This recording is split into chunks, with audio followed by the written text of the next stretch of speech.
منورنگ کے حوالے سے آرمی کا جو کردار ہے اس کے اوپر کافی روشنی ڈالی، ویڈیوز بھی دکھائی ہیں.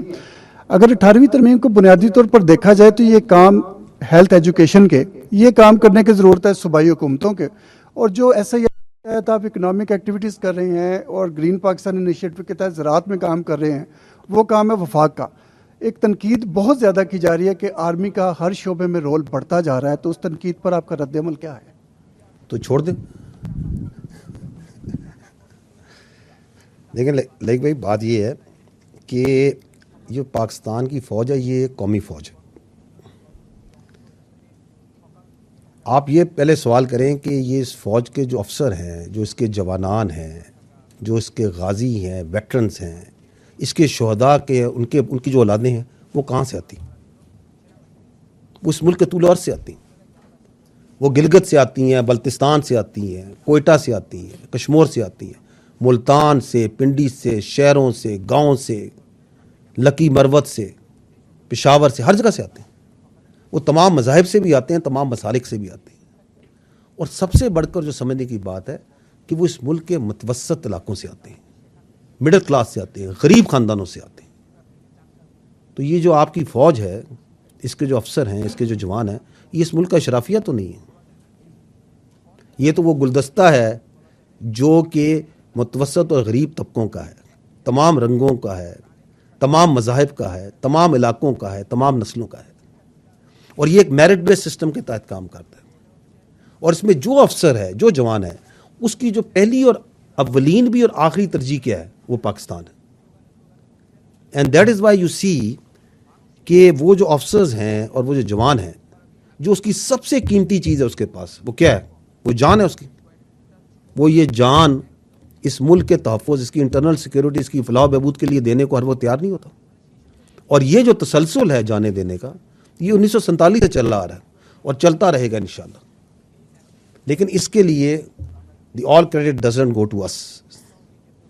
اس کا جو مین کریڈٹ ہے وہ جاتا ہے پاکستان کی ان بہادر ماؤں کو، ان ماؤں کو جو اپنے جگر کے گوشے اس فوج کو، ان قانون نافذ کرنے والے اداروں کو دیتی ہیں کہ ان کی وساطت سے وہ اس ملک میں نچھاور ہوتی رہی.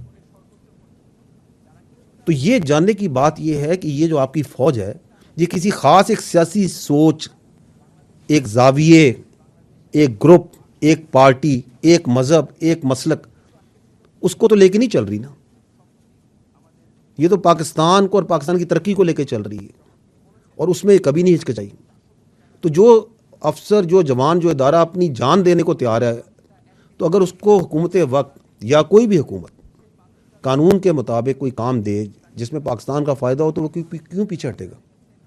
کیا اس کے بعد منطق کیا وہ پیچھے ہٹے؟ تو یہ کام تو ہم کرتے آ رہے ہیں اور کرتے رہیں گے. اور آپ کو یہ بھی پتہ ہونا چاہیے کہ ہم سب کی سمجھتے ہیں کہ اس وقت جو معاشی آپ کی سیکیورٹی ہے، جو اکنامک سیکیورٹی ہے، اس کا ایک بہت بڑا چیلنج ہے پاکستان کو. تو اگر یہ معاشی سیکیورٹی واقعتاً ایک چیلنج ہے، تو حکومت اگر قانون کے مطابق فوج کو کوئی کام تفویض کرتی ہے تو فوج اس میں ہمیشہ بڑھ چڑھ کے حصہ لیتی ہے. اور اس کے لیے اگر چاہے وہ SIFC میں ہو جس کا آپ نے ذکر کیا، چاہے وہ زراعت میں ہو، تعلیم میں ہو، صحت میں ہو، روزگار کے مواقع میسر کرنے میں ہو، جو بزنسز ہیں ان کی سیکیورٹی پرووائڈ کرنے میں ہو، قدرتی آفات میں ہو، تو جہاں پہ بھی جو عوام کی فلاح و بہبود ہے، اس میں پاکستان فوج being a national army and a representation of the middle and the lower classes of this country will never hesitate and has never hesitated. اور ہمیں یہ بھی معلوم ہونا چاہیے کہ ہم جو یہ دہشت گردی کے خلاف جنگ لڑ رہے ہیں، میں پہلے بھی یہ عرض کر چکا ہوں کہ اس کا علاج صرف کائنیٹک آپریشنز میں نہیں ہے. اس کے لیے ایک whole of the nation approach چاہیے تمام ڈومینز میں، اور اس میں تعلیم ہے، صحت ہے، روزگار ہے، معاشی و معاشرتی ترقی ہے، بہت اہم ہے.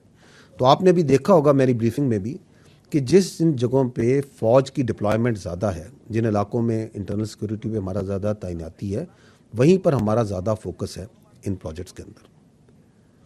And the question also is کہ is it the Pakistan army کیا دنیا میں ایکسکلوسیو آرمی جو یہ کام کر رہی ہے؟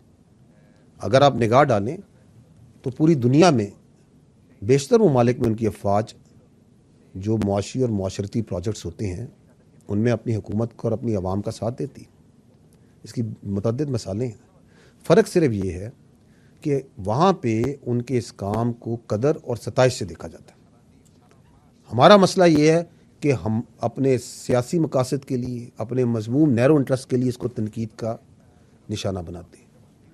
اور یہ اس لیے ہوتا ہے کیونکہ یہاں پہ ایک مافیا ہے.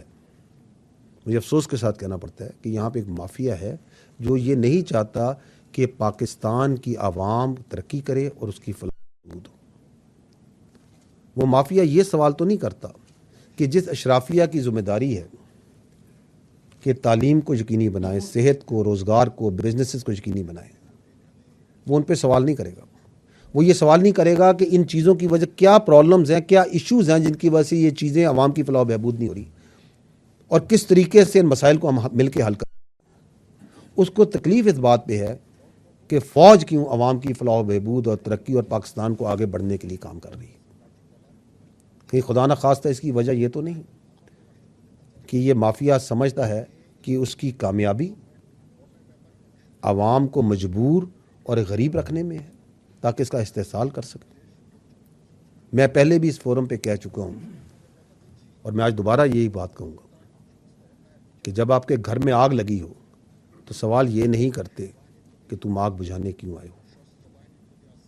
ہاں، وہ یہ سوال ضرور کرے گا جس نے یہ آگ لگائی ہے یا اس کو اس آگ لگانے میں فائدہ ہے.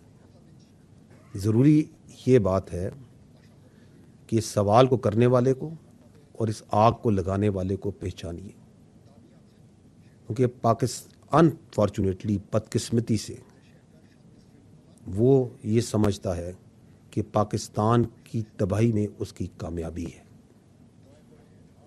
اور ہمیں یہ چاہیے کہ ہم اسے پہچانیے، اس مافیا کو پہچانیے اور اس کو یک زبان ہو کر ایک جواب دیں کہ تم جو کچھ کر لو، nothing can and nothing will stop us from doing what we do.